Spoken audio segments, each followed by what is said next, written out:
So we're out here today at the new Idaho State Observatory in the Bruno Sand Dunes.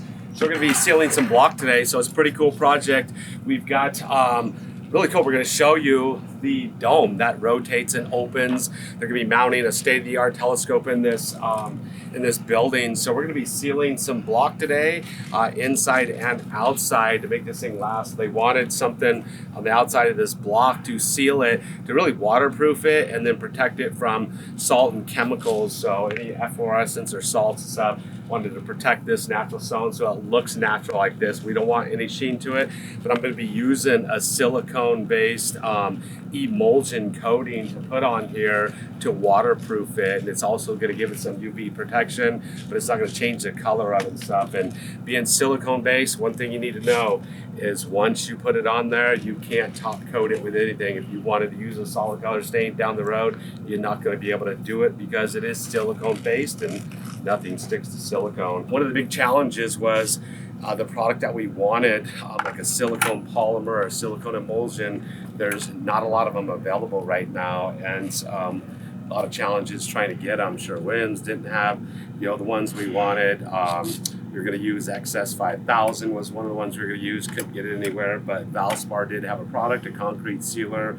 That's a silicone-based product, so infused silicone. So we're going to be using that today and just spraying it. We're using a TriTech T4 sprayer. We're just going to be spraying it on. All we're going to do is spray it on, and that's it. We're going to take it all the way down to the footings because we want to weatherproof, waterproof this thing all the way down to the ground. So just going to be using just a fine finish tip, low pressure. Don't need to atomize the product, just need to get it on, saturate the block. So I don't want to be atomizing this product. I'm not going to be running it at high pressure, super low pressure. I'm just going to be using an HEA 311 tip to spray this product on. I don't want a lot of overspray. It's not windy out here. It gets super windy out here at the Bruno Sand Dunes, but today it's a calm morning so far.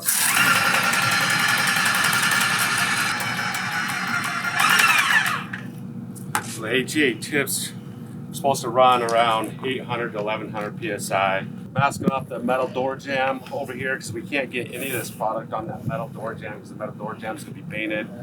We get some silicone on that door jamb, it's going to be a nightmare trying to paint it. We're also going to be masking off the metal work up here. We don't want anything on that either.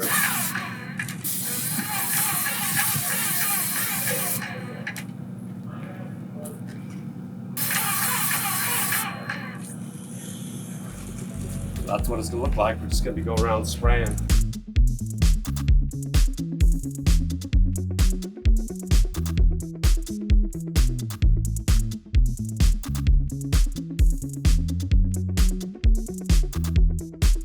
So I added 2 extensions together so I don't actually have to spray on a ladder, so I can just cruise right along spraying.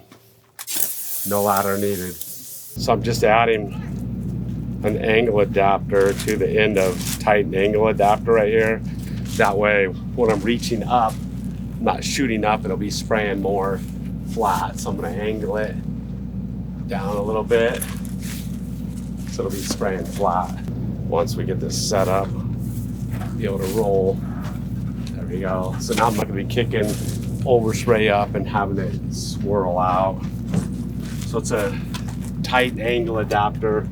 That's different than a Graco clean shot, which actually eliminates spits. That's just an adapter to give you different angles.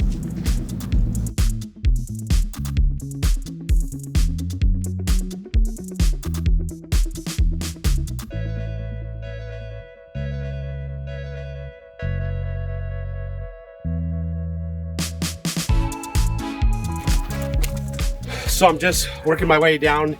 You'll hear just cruising right along, and it's not going super fast because I'm using a 311 tip, and for one thing is Adam's masking up ahead of me, and if I used a bigger tip, I'd catch up to him too fast and then have to wait.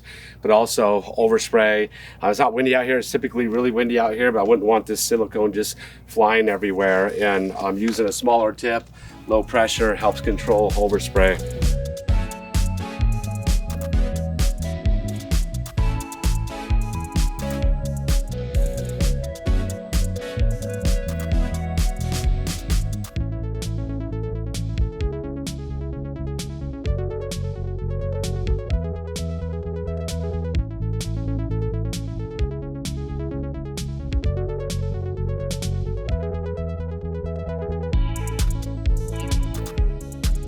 All right, so we've gone all the way around. We're gonna start pulling masking pretty soon.